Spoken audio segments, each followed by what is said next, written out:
dukwiriye guhora tumesa. Hari abarokore bamaze kugera ku kigero ku rwego rwo kumva batagikeneye kwihana, ariko itorero rya Kristo rihora ryezwa. Twaravuze ngo Kristo afite inshingano ryo kuryeza kandi akazaryishira ridafite ikizinga cyangwa umwanya. Mu bintu twavuze binyuranye, mu byifata inyuranye, twavuze umugeni akwiriye kuba afite, twaravuze ngo akwiriye no kugumana ubwiza, kandi ubwiza tubuhabwa n'amaraso ya Kristo, kandi ubwiza butuma tutagira ikizinga cyangwa umwanyari mu maso ye. Imana ishimwe cyane. Mu izina rya Yesu Kristo, amen. Turi kumwe kandi na pasiteri amaze iminsi 6 yose atuganiriza ijambo ry'Imana, kandi twaguwe neza cyane. Adusuhuze. Haleluya, haleluya, amen. Yego, Benezeri nawe adusuhuze. Haleluya, amen. Twese hamwe rero muri andamukanyo yacu y'abana b'Imana tugeshe dusuhuza mu izina rya Yesu Kristo. Twese duhagurutse dusuhuzanye gatatu. Murakaza neza bene data, Imana ibamugisha hamwe natwe, turabishimiye kandi turabakunda. Amen. Yego, duhoberane twifuriza ikaze mu nzu y'Imana. Imana yagishimye kandi yahabwa icyubahiro.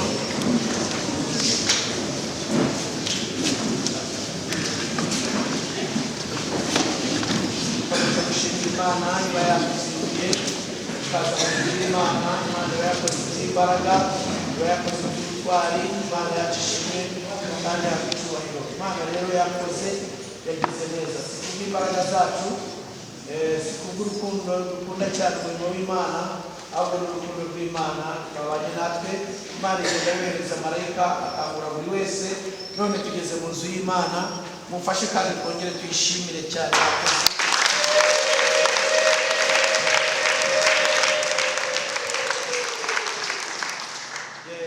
Reka twinjire mu kanya keza ko gushima Imana. Niba hari uhari wifuje gushima Imana, atambuke tumuha umwanya ushima Imana, batuzanira igiseke cy'ishimwe. Dushima Imana. Shima Imana, haleluya. Shima Imana, haleluya. Shima Imana, haleluya. Shima Imana, haleluya. Shima Imana, haleluya. Shima Imana, haleluya. Shima Imana, haleluya. Shima Imana, amen. Ndabona ntawe ateguye gushima, ariko dufite amashimwe kuko turiho turi bazima. Icyumweru cyose kiratambutse biza mu nzu y'Imana. Imana yabanye natwe, igendana natwe, ikora imirimo n'ibitangaza. Yaraturinze, iraturwanirira, yaturinze impanuka. Bari barwaye yarabakijije. Twari dufite ibyifuzo, Imana yagiye ibisubiza. Twabonye kugira neza kw'Imana. Imana yabanye natwe, yani Gasave turiho turacyaterana. Haleluya, haleluya, amen. Nishimwe dufite, Imana yakomeje kugenda ikizigama, ihabwa icyubahiro. Ndagira ngo rero twese tugaragaza amarangamutima yacu kubw'ibyo Imana yakoze, tuyishimire twese tugiye ejuru. Buri wese afite icyo yashimira Imana.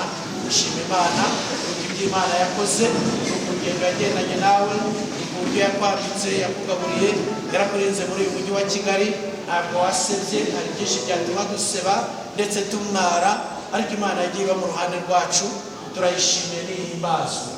Ndararika madamu wa pasiteri yigire hafi adufashe kuzamurira ishimwe. Nawe ushima Imana, wibuke imirimo Imana yakoze, wibuke ko no kuba mu gitondo tuza tukazindukira mu nzu y'Imana bikaba birimo byemera ari ishimwe rikomeye ry'Imana. Ibyo tubizirikane, tubwire Imana tuti Imana warakoze, wabanye natwe, wongera ukora imirimo n'ibitangaza, wongere kandi wiha ibyifuzo. Imana yacu yumva gusenga kwacu kwabahetekera ku manywa ndetse na nijoro. Imana yacu ishimwe. Turagushimiye Mwami Yesu. Haleluya. Urakoze umuhanga, urakoze kutugira neza, waturinze twebwe ubwoko bwawe, uraturinda kugeza ku masaha, wabashatse ku by'ijoro, ibyo wakoze birahambaye, ntabwo tubifata nk'ibyoroshye, ahubwo tubifata nk'ibikomeye, kuko icyo wakoze kiri kuri twebwe kiraturinze. Hari abantu bayoboranye n'amazi, ariko twebwe wabashe kutwegera, twumva turi neza cyane, ahubwo turagushimiye rero, uretse ko watugejeje mu nzu yawe, tugushimiye byinshi wakoze, ibyo wakoze ku mpande zacu zose, ibyo wakoreye ababyeyi turagushimiye, ibyo wakoreye abagabo turagushimiye, ibyo wakoreye abakobwa, ibyo wakoreye abasore, abana bato n'abahanduye, mu mpande zacu zose, tunejejwe nawe mu mutima, kuko ibintu byiza bidasanzwe watugiriye. Hari abarwayi bahangana gupfa, ariko wowe wagize icyo ukora, hari abantu barebye bikomeye, wakoze ibitangaza, turagushimiye, tugushimiye byose wakoze. Mu gitondo cy'umunsi tukuzamurira amaboko, wowe twishimiye cyacu, kandi muri Yesu turasezerana ko ukomeza ukora ibintu, ukomeza ukora imirimo yawe n'ibitangaza, kugira ngo uhebe ubugingo bwacu. Oya, turagushimiye mu gitondo cy'umunsi, tuguhaye amashyi.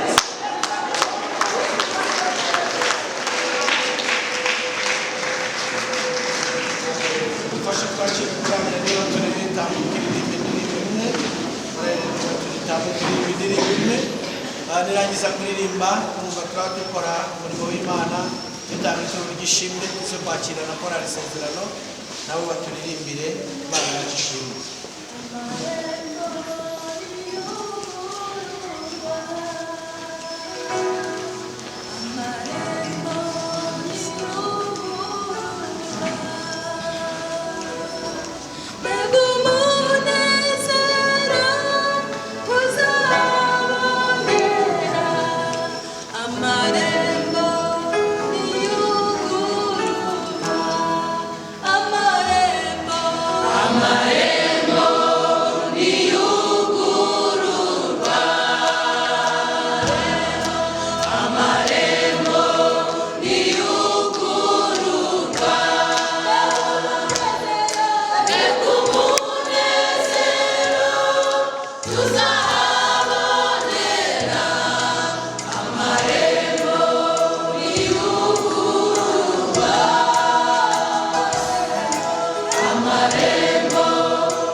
Shima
cyane ari nacyo cyifuzo dufite muri iyi minsi ya none ko abaririmbyi bajya baririmba indirimbo zikuza ijuru kandi message yari mu ndirimbo nayo twayakiriye cyane kuko twayumvise hari igihe korali iririmba kubana n'umuntu umwe bihari indirimbo bategereza ikindi gihe abandi bazaririmba bakibura ariko Imana ibaha umugisha tuba turi ibiganza tubasabe umugisha w'Imana Imana ibaha umugisha mu izina rya Yesu Kristo amen turi hafi kwakira ijambo ry'Imana ariko reka tubagezeho amatangazo itangazo rya mbere nuko Yesu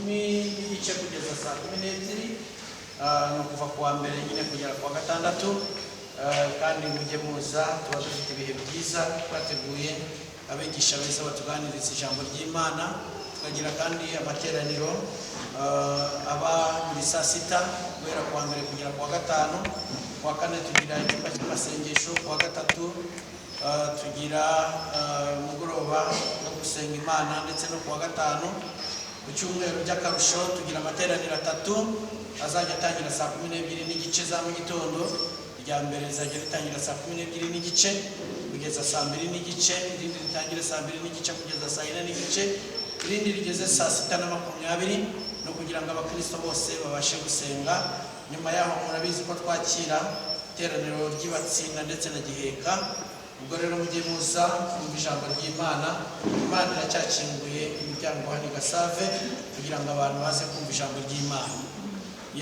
kiriya cyumweru kandi nabwo twabateguriye umwigisha uzatuganiriza ijambo ry'Imana muzazinduke kandi abana bacu basubiye ku mashuri bazagire amasomo meza turafata akanya kuko basengera nanone kugira ngo Imana izabafashe kandi izabagirire neza ndagira ngo n'ubundi twihuse ndarike Reveriyani atandukanye n'umwigisha senga Imana sengera umwigisha kugira ngo twumve ijambo ry'Imana Imana yacishimye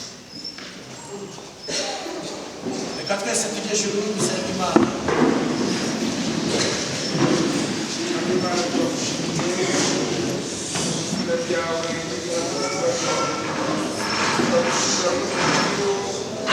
turagushimira turinze turagushimira turikinguriye amarembo tubonekane mu nzu yawe Mana duhabwe icyubahiro ibi byose byakozwe n'ukuboko kwawe kandi mukunzi mwiza byose bigaragaza gukiranuka kwawe izina ryawe nirihabwe icyubahiro uwo mwatugeze kumva mu ijambo ryawe dusengeye umugaragu wawe kugira ngo umubashishe imbaraga z'umwuka wera zimuyobore natwe tuguteze amatwi kugira ngo twumve icyo tubwira neza n'urukundo rwawe tubonere mu ijambo ryawe kuko dusenze Imana twizeye mu izina rya Yesu amen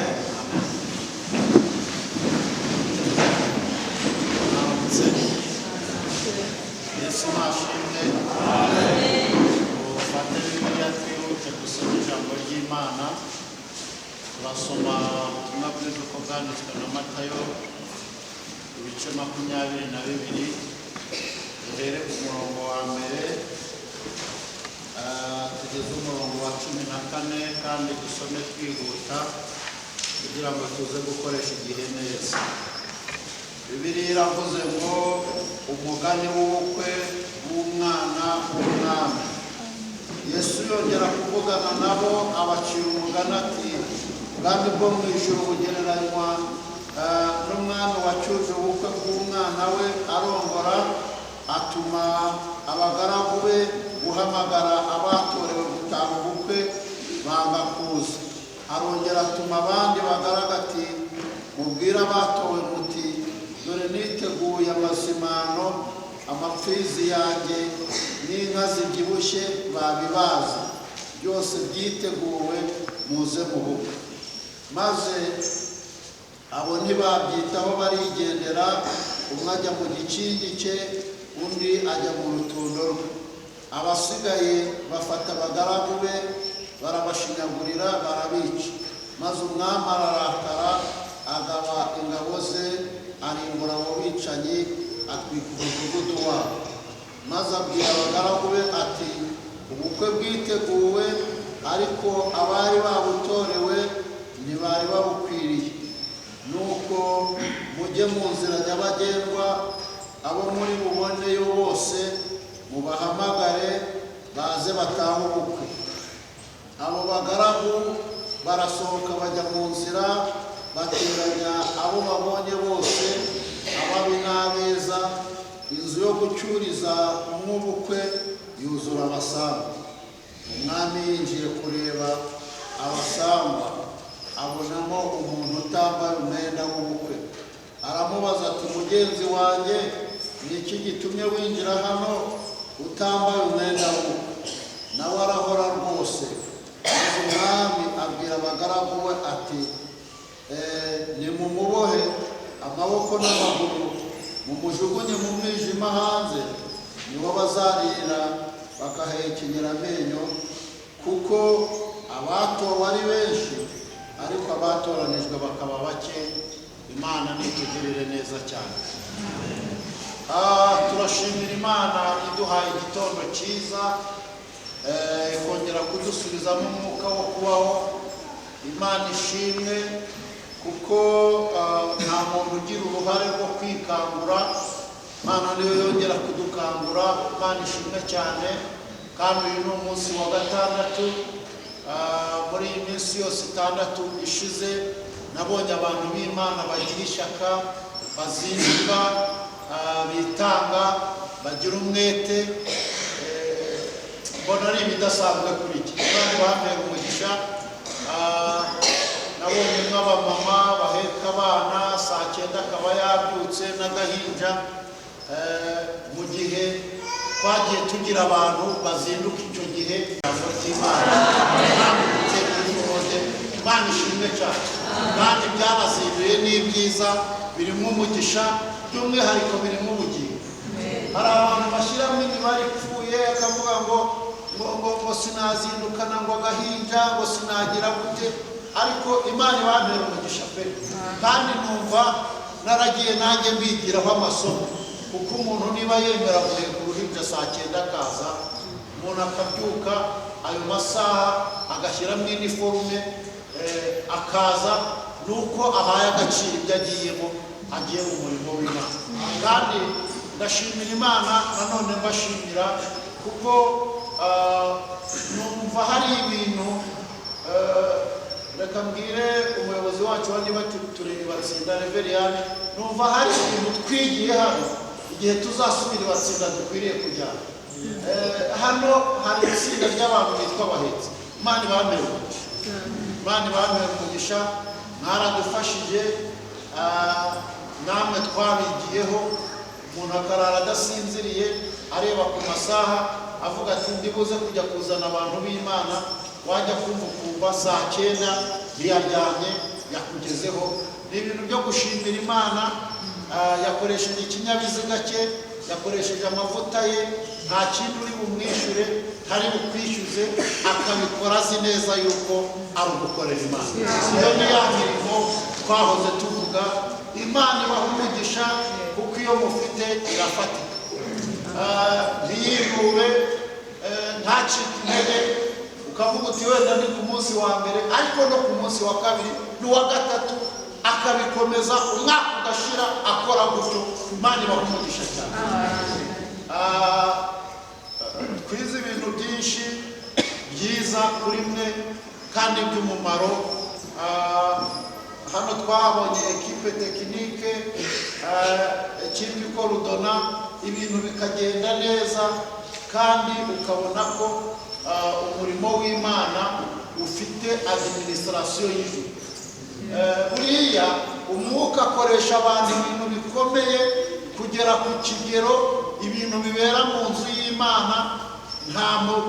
Muzarebe, nta muyobozi w'isibo uri muri twebwe, nta gitifu, oya. Uko umwuka agenda bishyira mu bantu, niko birushaho kugenda bigenda neza. Imana ibamere umugisha. Umuyobozi umuyobozi wanyu wa Nibature, Imana imuhe umugisha, ni umugabo wuzuye ubwenge bw'Imana, nawe dufite ibintu byinshi twamwigiyeho kandi twumva by'umumaro dukwiriye kujyana tukubakisha n'ahandi, kandi n'abandi bayobozi bose bafatanije, Imana ibahe umugisha. Abakristo ba hano muri itorero rikuze rifite inyota yo kumva ijambo ry'Imana, natwe twumva twagumana namwe. Hari igihe ujya ahantu wasoma ijambo ry'Imana ugasanga ntawe ubyitayeho, natwe dufashwa kubera mwebwe. Buriya ntabwo umwigisha ashobora kuvuga ibintu iyo ababyakira badahari, nawe ntabwo bimufasha. Ariko iyo ufite ibyo kuvuga wabibwira abantu bakabyakira, nawe urubakika. Imana ishimwe. Numva rero uwo mwanya wari ukwiriye kugira ngo mbashimire, kandi nta nubwo ari no kubashimira gusa, hanyuma y'ibyo hari n'ingororano. Imana izabitura, Imana izabagororera, kandi mukiri no mu isi hari n'ibindi Imana ikwiriye kubikora. Imana ishimwe cyane. Kuri uyu munsi wa gatandatu nahoze ntekereza ko tuza kuvuga ibintu bikeya, ariko nanone nagira ngo nanone dusubire inyuma, nanone dukore urugendo rwo gusubiramo bya bintu byose tumaze iminsi twiga. Birashoboka ko waba waje uyu munsi, ariko intego twagendeyemo ni iyo kuvuga ngo umwifato w'umugeni wa Kristo mu gihe amutegereje, cyangwa se uko nakwifata uko umugeni ni njye nawe, uko twakifata mu gihe dutegereje kugaruka kwa Yesu, uko twakifata mu gihe dutegereje ko umwami wacu aza gucyura itorero. Ku munsi wa mbere twaravuze ngo umwifato twagira ni uw'uko twahora turi maso. Itorero rya Kristo rikwiriye guhora riri maso. Twibukiranye yuko twasomye amagambo ajyanye n'abakobwa 10, tukavuga ngo 5 ni abapfu, abandi 5 ni abanyabwenge. Amagambo ari muri Luka igice 12 umurongo wa 35 twasomye, aravuga ngo muhore mukenyeye kandi amatabaza yanyu yake. Umwifato urimo ni uguhora dukenyeye, ni ukuba amatabaza yaka. Imana ishimwe, kuko umukwe twasanze azatungurana. Nubwo dufite ibimenyetso ko ari bugufi, ariko ntabwo tuzi umunsi cyangwa igihe. Niyo mpamvu dusabwe guhora twiteguye kandi turi maso. Hanyuma umunsi wa kabiri twize kwirinda inzara kandi no guhunika ijambo ry'Imana. Twibukiranye amagambo twasomye mu Itangiriro ibice 20 umurongo wa 1 kugeza 3, 26 umurongo wa 1 kugeza 3, dusoma no mu gitabo cy'Abami. Hanyuma amagambo twahasanze ni amagambo yatumye Aburahamu abesha ko Sara ari mushiki we. Inzara igituma umuntu ahemuka, kandi inzara igituma umuntu atakaza ibyiringiro. Ariko amagambo Imana yabwiye Isaka ni amagambo avuga ngo wowe ntukamere gutyo, Esawu ntukamere gutyo, ahubwo uzagume mu gihugu. Haleluya. Uburyo bwiza bwo guhunga inzara ni ukuguma mu gakiza, kuko umuntu wese ujya hanze y'agakiza agwayo. Kandi twasanze tugomba guhunika. Hari amagambo twavuze ariko ntitwayasoma, iby'inzara yateye mu Egiputa, igihe Yosefu yashoboraga gusobanura inzozi ariko atanga igisubizo cy'uko abantu bahunika. Imana idufashe guhunika. Hanyuma umunsi wakurikiyeho twize ijambo ryo kurwanya akazuyaze. Itorero rya Kristo ye nawe dukwiriye kuba mu bubyutse, kugira ngo igihe yaza gutora itorero asange tumeze neza. Imana idufashe cyane.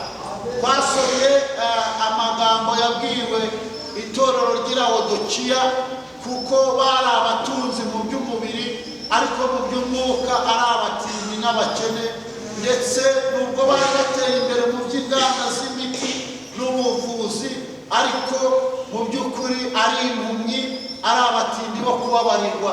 Hanyuma Bibiliya iravuga ngo ungureho izahabu, kandi iyo zahabu yatunganijwe ni ukwizera, kuko kwizera ntako bari bafite. Kandi Bibiliya iravuga ngo ungureho umuti wo gusiga ku maso. Abantu benshi bagenda buhumyi, ariko dukwiriye kugura umuti kuri Yesu. Imana nidufashe cyane. Hanyuma umunsi wakurikiyeho twize ijambo rivuga ngo gushaka imirimo izaherekeza umugeni. Twasomye mu Byahishuwe ibice 2 murongo wa 5, Ibyahishuwe 2:13 ndetse na 14 umurongo wa 3. Aho bose haravuga ngo umugeni ahawe kwambara imyenda yera, kandi mu dukubo harimo ijambo rivuga ngo niyo mirimo yo gukiranuka y'abera. Imana ishimwe. Bene data, imirimo turi gukorera mu isi niyo izaduherekeza, niyo izatujya inyuma. Tujya tureba abacu barangiza urugendo, hari igihe kigera tugasoza urugendo mu isi, kuko ubuzima tubamo bumeze nk'igitabo kibumburwa, ariko igihe kizagera kikabunga. Hanyuma iyo dushojeje urugendo bingana no kubumba igitabo, kandi iyo igitabo kibumbwe, inshuti n'abavandimwe icyo bashobora gukora ni uguherekeza uyu mubiri bakawugeza aho ugiye kubikwa kwirinda. Ariko imirimo dukora iraduherekeza ikatujya inyuma, ikatwinjiza mu rurembo. Imirimo dukora ntizaduherekeza. Imana ishimwe cyane. Niyo imirimo dukora, niyo myambaro yo gukiranuka, niyo myenda abera bambara. Imana ishimwe. Ndaje tubigarukeho dusoza. Hanyuma ejo nabwo twaganiriye buri ijambo ryari ririmo ni uguhora tumesa. Dukwiriye guhora tumesa, dukwiriye guhora tumesa. Hari abarokore bamaze kugera ku kigero, ku rwego rwo kumva batagikeneye kwihana, ariko itorero rya Kristo rihora ryezwa.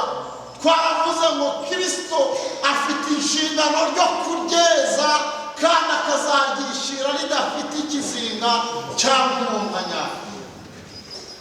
Mu bintu twavuze binyuranye, mu byifata inyuranye twavuze umugeni akwiriye kuba afite. Twaravuze ngo akwiriye no kuguma mu bwiza, kandi ubwiza tubuhabwa n'amaraso ya Kristo, kandi ubwiza butuma tutagira ikizinga cyangwa umunkanyari mu maso ye. Imana ishimwe cyane. Rero dukwiriye guhora twezwa, guhora twihana. Reka mvuge ikintu gikomeye. Abakristo b'iki gihe, itorero ry'uyu munsi rifite inenge ikomeye yo kuba Yesu yashatse gukora ikimenyetso gikomeye cyo gufata abigishwa akaboza ibirenge. Petero aho kugira ngo asobanukirwe icyo Yesu agiye gukora, aravuga ati ahubwo ndumva ari jyewe wakoze. Abarokore b'iki gihe bumva bafite umutima wo kuba bumva bakoza Yesu. Icyo mvuze muri kucyumva? Aho kugira ngo umuntu yihane yumva yakoza Yesu, kandi Yesu ni ukwiriye kukoza. Ariko Petero amaze kubisobanukirwa aravuga ati ntabwo ari ibirenge, hera ku mutwe, kuko ntabwo ntunganye, ndi umunyabyaha, si njyewe wo koza Yesu ibirenge. Hera ku mutwe unyeze umanuke hose mpaka ku birenge, kuko asobanukiwe icyo Yesu aboze. Ntabwo tukihana kumva twakoza Yesu ibirenge, ariko ntabwo ari inshingano zacu. Yesu nta byaha afite, ni umukiranutsi, ni umukiza wacu. Nidusobanukirwa iri banga, dukwiriye guhora tubwira Yesu ngo nyoza uhereye ku mutwe. Mana nidufashe. Kuri uyu munsi wa gatandatu rero ndagira ngo tuze kuganira, dusome ijambo, kandi ni ijambo n'ikigereranyo cy'ubukwe n'ubundi twakomeje kuvuga, ni ikigereranyo cy'abantu bahamagawe. Bibiliya yatubwiye ngo hahamagawe benshi ariko hatoranywa bakeya. Ndagira ngo mbabwire ko muri ubu bukwe bw'umugeni wa Kristo, kandi Kristo akaba ari we mukwe, hatanzwe invitation, hatanzwe ubutumire. Abaririmbyi bacu Imana ibaha umugisha bagiye babiririmba. Yaradutumiye kandi yatumiye abera bose bo mu isi. Kandi ishimwe invitation zagiye zitugeraho, niyo mpamvu turi hano. Mana ishimwe cyane. Twakiriye ubutumire bw'ubukwe bw'umwana w'intama. Mana ishimwe. Kandi iyo invitation twakiriye ni ihame, ni itegeko kuyitaba. Ariko Bibiliya yavuze ngo ubukwe bwe bugereranya n'ubukwe bw'umwana w'umwana. Watanze invitation, abo yatumiye barangiza bakayitesha agaciro. Bamwe bajya mu bikingi byabo, abandi bajya mu mabarizo yabo, abandi bajya mu bucuruzi bwabo, abandi bagenda gutyo. Ariko ubukwe bugeze igihe cyabwo cyo gusohora, asanga ntabwo bubahirije ubutumire. Ngo yohereza abagaragu n'abaja, aravuga ati mugende mutangirire mu nzira abantu bose mubona, nubwo batahawe invitation ariko mubazane. Ndagira ngo mubwire ko tutangiye umubare. Abanyamahanga ntabwo bari bateganijwe, ariko aragenda, abagaragu bajya mu nzira nyabagendwa, batangira kwegeranya. Ijambo ririmo rikomeye hano riravuga ngo amapfizi yabazwe, inka zibyibushye, sari irahari. Ijambo ririmo riravuga ngo byose byiteguwe, byose byiteguwe. Ndagira ngo mubwire ko byose yabiteguwe. Hanyuma n'urwambariro rwari ruhari, kuko ni abantu bafatiwe mu nzira, ni abantu batangiriwe. Hari abari bari kujya guhinga mu mirima, hari abari ajya gukora kontorore. Ntabwo ubukwe buzataha adakoze kontorore, atarebye imyenda itorero ryambaye, atarebye uko umugeni ameze. Ngo arebye asanga harimo umuntu utambaye imyenda y'ubukwe, yavuye mu murima ahita aza n'uburimiro bwose. Aravuga ati nawe watashye ubukwe, nawe uri mu batumirwa, nawe uri mu batumiwe, nawe.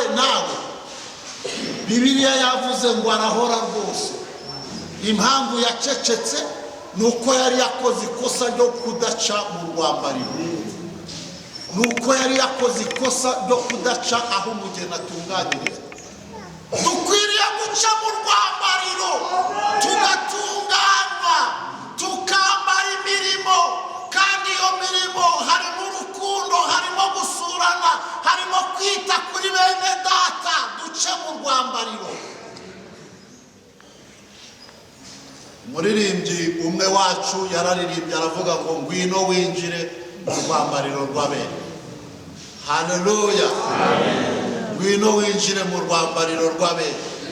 Uyu mugabo yakoze ikosa muri byose byiteguwe.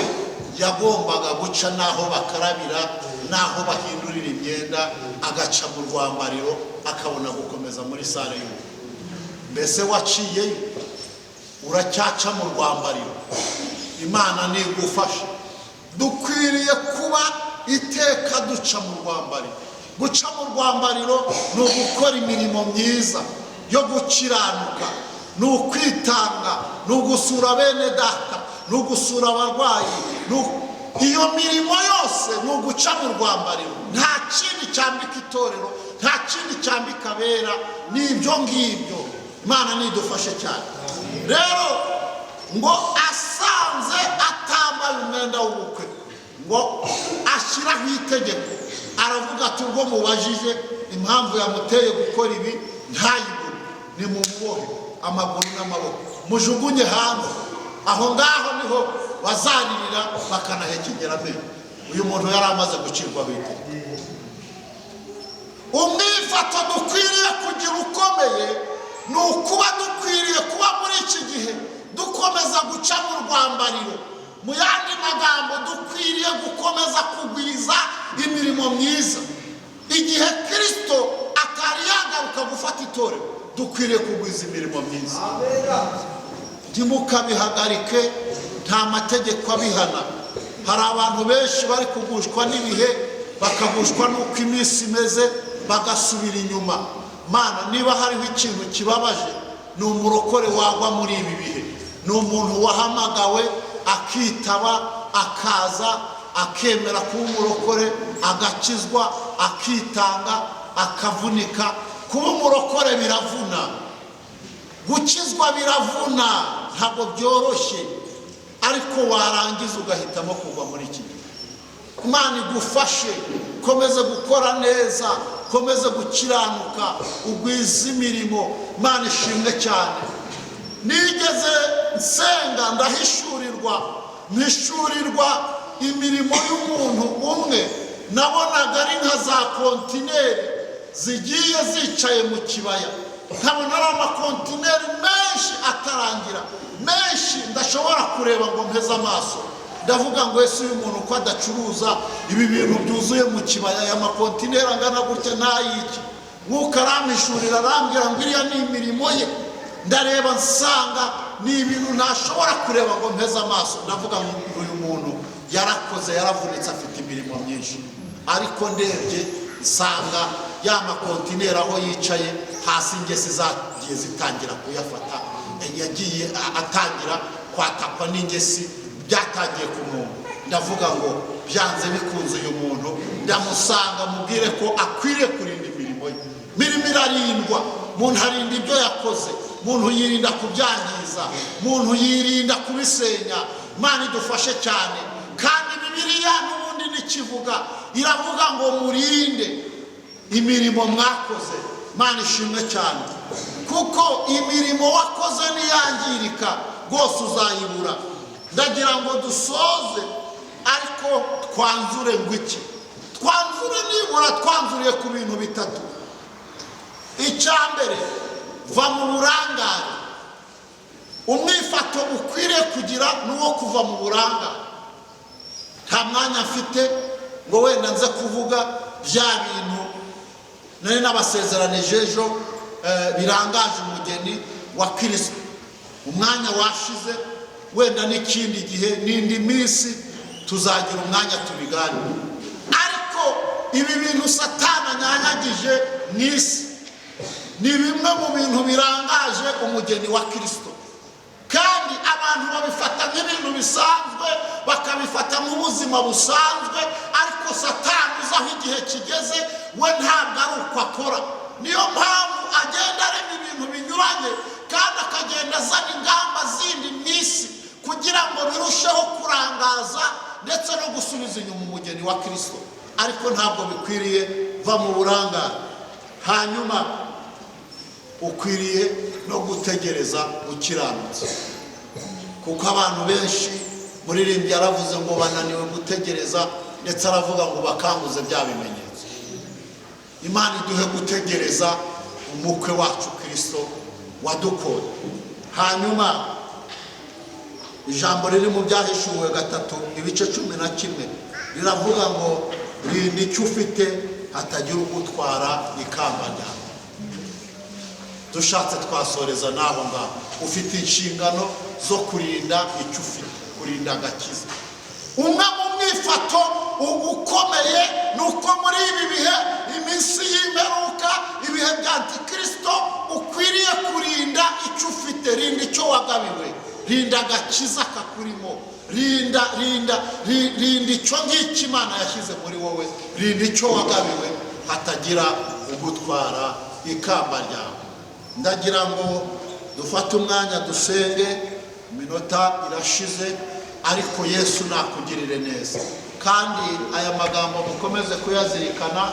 Twagiye tubona imyifato inyuranye twagira, bya bintu byose twagiye tugenda tuvuga birakwiriye yuko dukomeza kubizirikana. Imana nitugirire neza. Ariko ijambo dushorejeho nirivuga ngo kandi haracyarimo umuntu utambaye umwenda we. Agenzuye asanga harimo umuntu utambaye umwenda we. Imana igufashe iguhe kwambara umwenda we. Imana igufashe iguhe gukiranuka. Imana igufashe iguhe gukora imirimo myiza. Ijambo twasomye riravuga ngo twishime kandi tunezerwe kuko umugeni ahawe kwambara imyenda myiza y'igitare irabagirana. Niyo mirimo yo gukiranuka. Imana ishimwe cyane. Imana niza muri kontorore isange ufite imirimo myiza. Tugiye gusenga Imana. Tugiye gusenga. Tugiye gusenga. Mbese muri wowe harimo imirimo myiza. Ese icyo ufite agakiza wahawe kararinzwe? Mbese ko n'ubundi byo kugerageza umugeni bigihari kandi bikiyongera binaje, ufite imbaraga? Imana igufashe ibi bitondo tuzinduka, izi nibakire tuzindukiramo ze kuzaba imfabusa, nazo zizabe inyongera y'imirimo. Imana igufashe cyane. Muhaguruke dufatanye gusenga no kwinginga Imana. Ariko birashoboka ko wowe by'umwihariko wavuga ngo nisuzumye kubw'imirimo yawe ndikumva nasengera. Birashoboka ko wakisuzuma ukavuga ngo imirimo yanjye nyisuzumye ndikumva nasengerwa. Tera intambwe.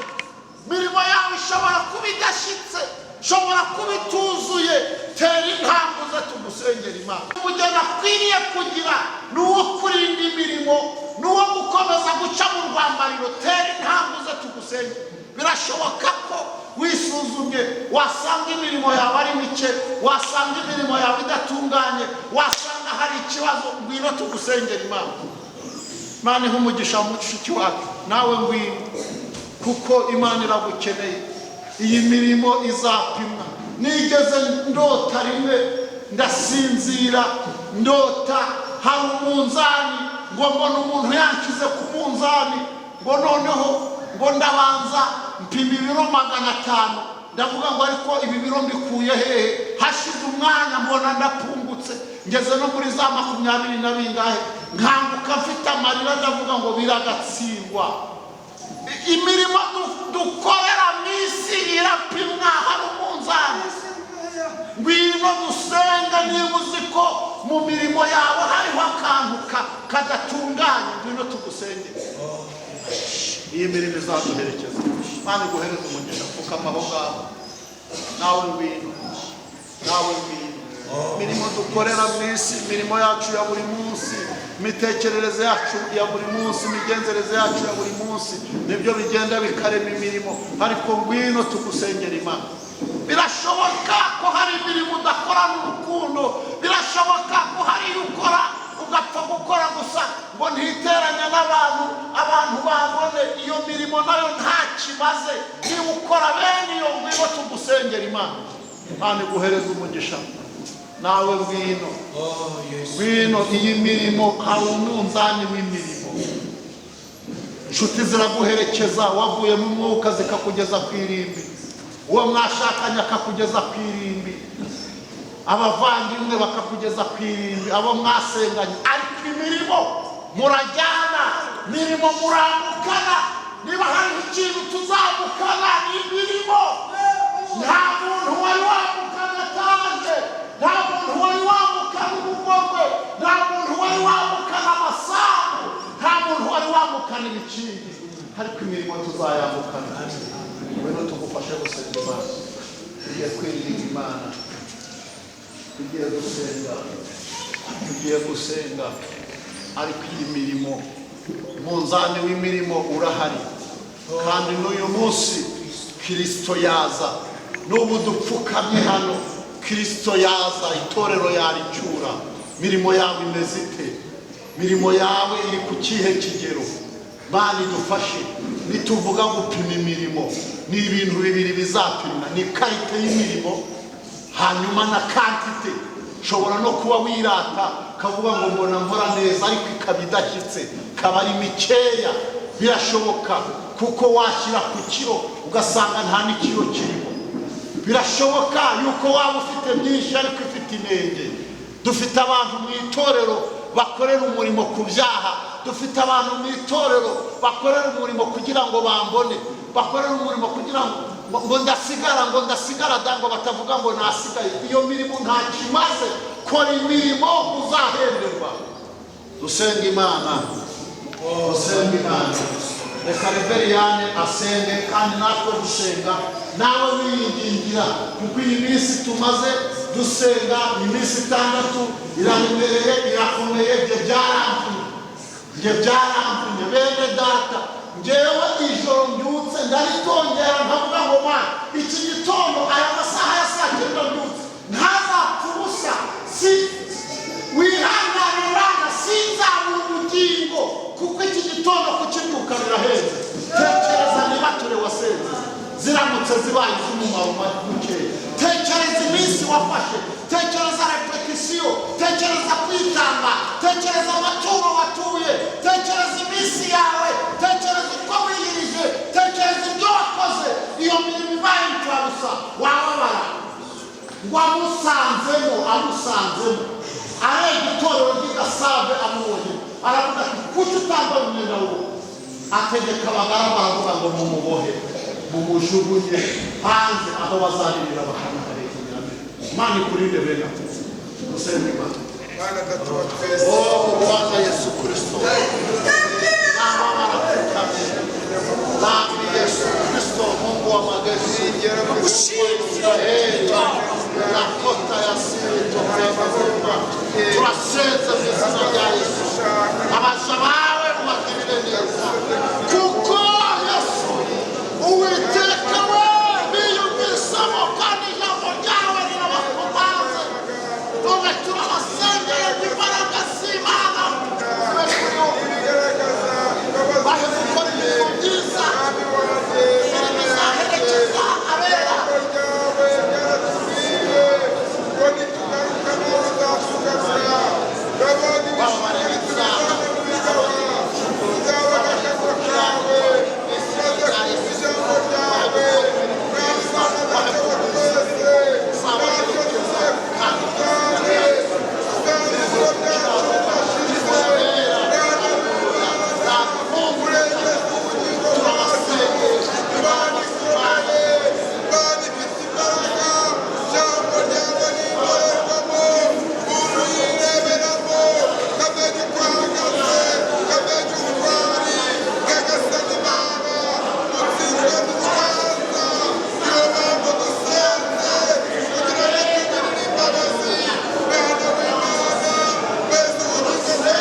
abadiyakoni bigire hafi musengere abana bacu. Hari abaje hano, hari abo twasize mu rugo kandi baritegura kujya kwiga. Dusabire Imana ibahe ubwenge, izabarindire ku mashuri, bazakure kandi bafite ubwenge bw'Imana, bakunda Imana, kandi aho bari ku mashuri Imana izabarinde, izabarinde indwara z'ibyorezo, izabarinde imigambi ya Satani, izabarinde imikorere y'ikuzimu. Tugenda tubona ibihe bigenda bihinduka, ariko iteraniro ryose muhaguruke. Waba wamusize mu rugo, turifuza ko umushumba yabifasha, tugasengera abana bacu, Imana ikazabagirira neza, azabarinda imbaraga z'umwanzi ziriho muri ibi bihe. Abana bacu bavukiye muri generation ikomeye, ariko Imana izabarinde, izabagirire neza mu izina rya Yesu. Amen. Haleluya. Amina. Ndagira ngo mbabwire ko ari umugisha ukomeye kubitorero kugira abangaba nibo bagiye kudusimbura. Kimwe mu bintu Satani apanga ni ukuba mu minsi iza itorero riba ridahari, kuko yashyizeho strategy, yashyizeho ingamba. Mu ngamba zihari, mu gihe kigiye kuza, ibihugu byinshi byamaze kwakira ko ubutinganyi bujya mu mategeko, umugore ku mugore bagasezerana, umugabo ku mugabo bagasezerana. Kandi aho ikoranabuhanga rijya riri kwemera ko umuntu ashakana n'igipupe bakabana nk'umugore n'umugabo. Kandi ibyo ntabwo byemera, ibyo bintu ni ibintu bivanaho kubyara burundu. Kuba batubafite ibyo bintu byose ni ibintu byo kurwanya itorero ngo ribe ridahari, ariko kuba abangaba bahari, uyu ni umugisha ukomeye. Haleluya. Icyerekezo turi kujyamo 2040-2050, nituba tugihari Kristo ataracyura itorero, abangaba ni imari. Kugira umwana icyo gihe wubaha Imana ni imari. Kugira umwana wakuriye mu rusengero ni imari, kuko abandi abazaba bagihari, abo mu kigero cyabo, bazaba bataha ubukwe bw'ibipupe ku mugaragaro, bazaba mu nsengero basezerana ari umugabo ku mugabo, kandi byitwe ko byera. Mana nidufasha. Twe rero tubafite tuzi umugisha dufite, kuko aba nibo muryango w'ejo kandi nibo torero ry'ejo. Tubasengera Imana. Mana mu izina rya Yesu, turamushimiye ko baduhaye gutwita, bakaduha kubyara, bakaduha abana gutya. Abangaba harimo abavugabutumwa, harimo abigisha, harimo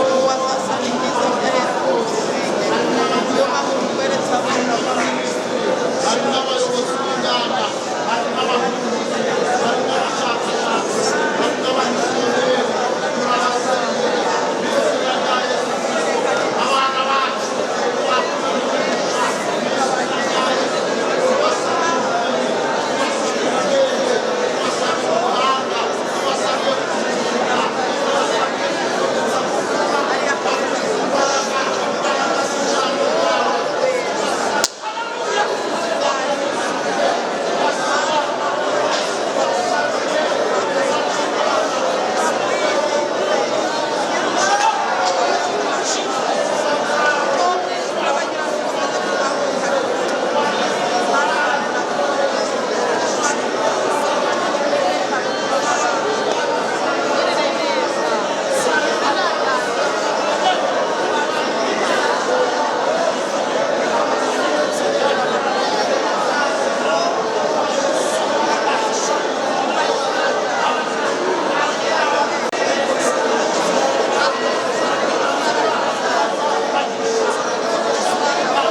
twongere dushimire imana yacu.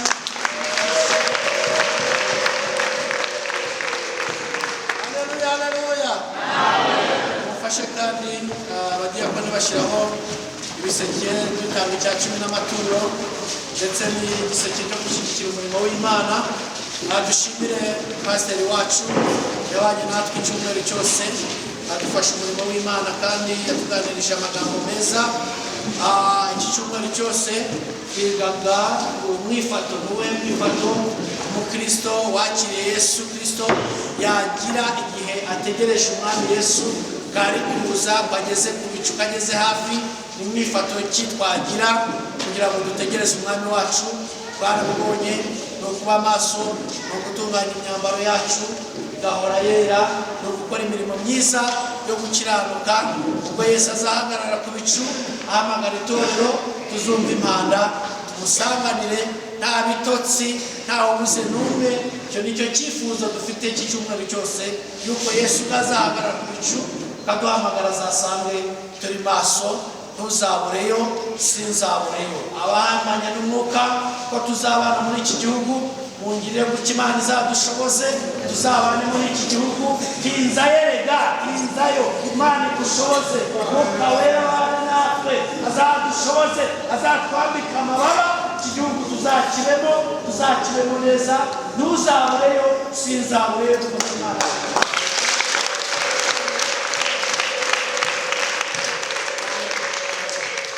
Nagira ngo dukore gutya, turarike korali zombi, korali ya Nibature na korali y'Isezerano batambuke bazi imbere bahe indirimbo ya 400. Turaririmba ibitero 3 dukora umurimo w'Imana, dutanga icya 10 ndetse n'amaturo na ririya turo ryo gufasha umurimo w'Imana.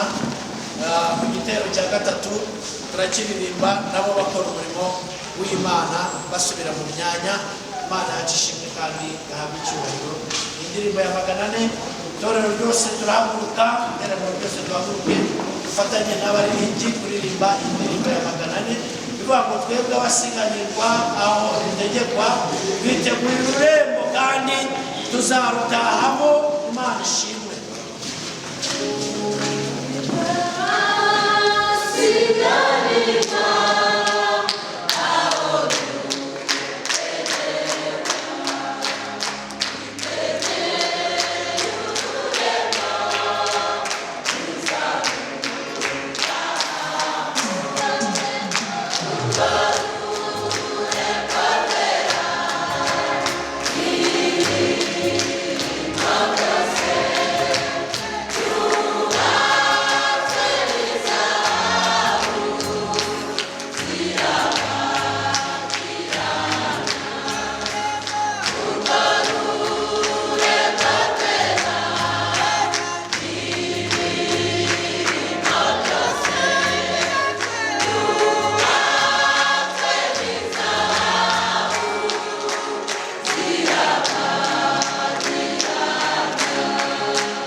winjire ngwino winjire ngwino winjire utazagenda utambaye amara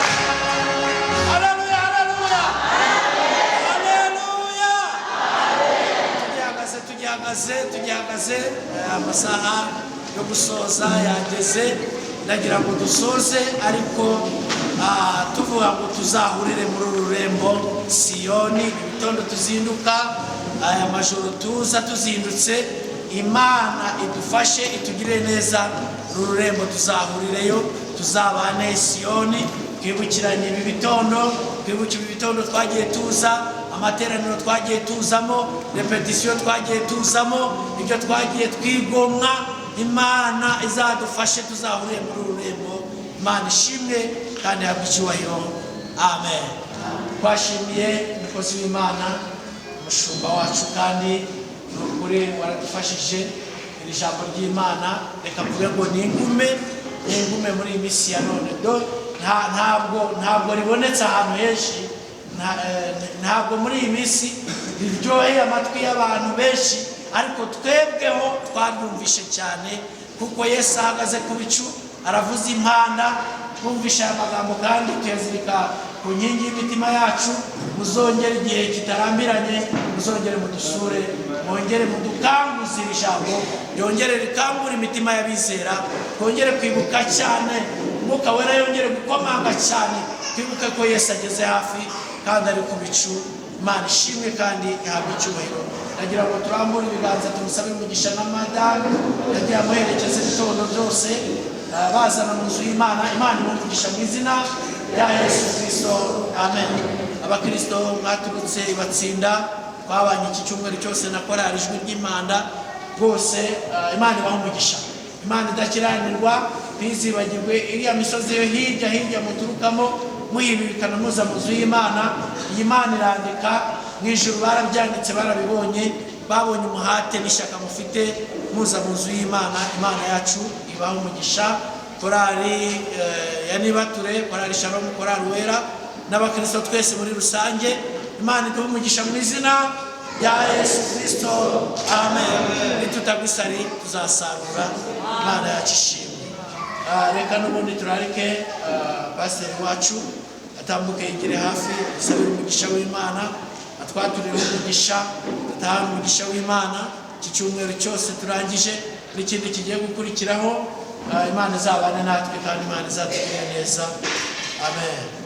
Mana mu izina rya Yesu turagushimiye kuko aya materaniro tumazemo iminsi ni amateraniro ategura ibirori kuko hazabaho ibirori by'agahebuzo hazabaho ibirori bitigeze kubaho hazabaho igihe cyiza cyo kwakira umugeni mu byabanje ibyo birori nta byabayeho no mu bizaheruka nta birori bizasa n'ibyo hazabaho umunsi w'agahebuzo niyo mpamvu tumaze iki cyumweru duterana kandi dusenga tuzagenda kuri defile tuzatambuka mu ndirimbo ya Mose tuzatambuka mu ndirimbo y'umwana w'intama w'Imana mwami turasenze kugira ngo ubashishe umuntu wese wabonetse muri aya materaniro nta mugisha waruta uwo nguwo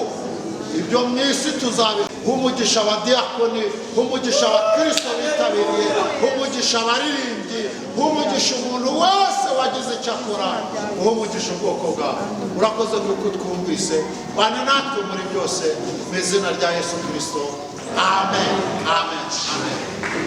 Imana bane natwe amen. Korali Isezerano na korali ya Nibature muri kumwe hariya message